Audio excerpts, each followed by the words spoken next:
Congratulations! Ngayon ay may bago ng trabaho. Dahil isa ka ng ganap na overnight bird sa Rest is Union. Tahimik ang lugar na to, pero may mga rules na dapat mong sundin. Rule number 1. Kung maririnig mo nagriring ang telepono mula sa opisina, eh huwag na huwag mo ito sasagutin. Dahil maririnig mo lang ang sarili mong boses mula sa kabilang ring. Para yayang kang pumasok.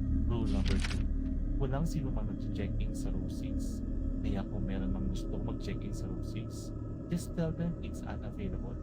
At pag nag-booking sila, mabilisan mong isarado at sila ang magpila hanggang magpupunta. Rule number 3. Watch the cameras.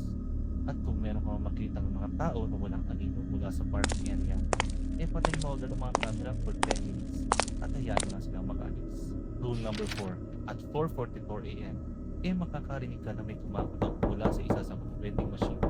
Huwag na huwag mo ito lalapitan dahil makikita mo ibang taong reflection mo mula sa talaga dito. At rule number 5, kung napansin mo na bibigyan ng mga susi simula nung start ng shift mo, eh lumabas ka na agad sa back door exit at huwag mo nang tapusin ang shift mo. Dahil meron ka ng kapalit para ipagpatuloy ang iyong trabaho. Good luck!